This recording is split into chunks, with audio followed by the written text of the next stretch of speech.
বলুন তো কোন দেশে আছি? না না, এটা ভাবার কোনো কারণ নেই যে বিদেশের কোনো দেশে ঘুরতে এসেছি। বাংলাদেশে আছি। বাংলাদেশের সেক্টর 18-তে অবস্থিত রাজুক উত্তর অ্যাপার্টমেন্ট প্রজেক্ট।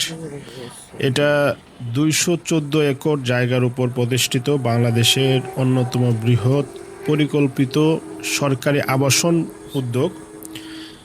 এটা 2010 সালের ভিত্তিপ্রস্তর স্থাপন করা হয়। এটার একদিকে দিয়াবাড়ির উন্মুক্ত পরিবেশ, লেক এবং প্রাকৃতিক সৌন্দর্য, অন্যদিকে আধুনিক যোগাযোগ ব্যবস্থা, মেট্রো রেলের সেন্ট্রাল এবং সাউথ স্টেশন এই দিয়াবাড়িকে কেন্দ্র করে অবস্থিত। So normally metro rail central rail দিয়ে সবাই যাতায়াত করে। আর এইখানে প্রায় 18টা ভবন আছে। 18টা, কিছু কিছু ভবনে 4টা করে বিল্ডিং, কিছু কিছু ভবনে 2টা করে বিল্ডিং। সো প্রায় 6.5 থেকে 7,000 ফ্ল্যাট আছে। সো এই প্রজেক্টের বিশেষত্ব হচ্ছে গিয়ে এইখানে বিশাল বিশাল রাস্তা। সো রাস্তা দিয়ে যাতায়াত করায় কোনো অসুবিধা হয় না।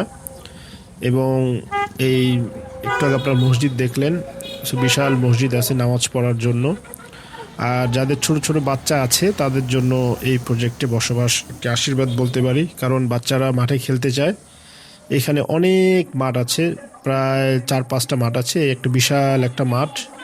সো বাচ্চারা যদি খেলতে চায় চাইলেই বিকেলে বাসা থেকে বের হয়।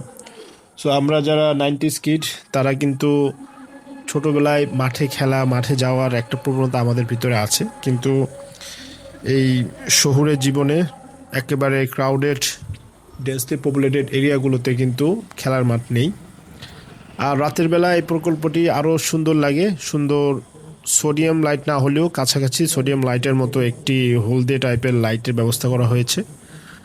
তবে এই প্রজেক্টের কিছু ডিমেরিটস আছে। এইখানে পরিকল্পিতভাবে বনায়ন করা যেত, যে বিশাল বিশাল গাছ তারা যদি লাগাতো প্রকল্পের শুরুতেই, তাহলে কিন্তু এখন যারা এখানে বাস করছে তারা সেই সুফলটা পেত।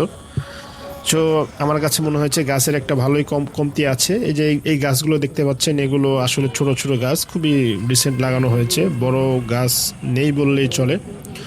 সো গ্রীষ্মকালে বাহিরে একটু মোটামুটি গাছ থাকলে রোদের প্রকোপটা কম হতো, যেটা গাছ না থাকাতে বেশি। সো ওভারঅল থাকার জন্য ভালো একটা এরিয়া, আর মেট্রো রেলের সুবাদে যাতায়াতও ভালো। সো কেমন লাগলো ভিডিওটা সবাই কমেন্টে জানাবেন। আসসালামু আলাইকুম রহমতুল্লাহ।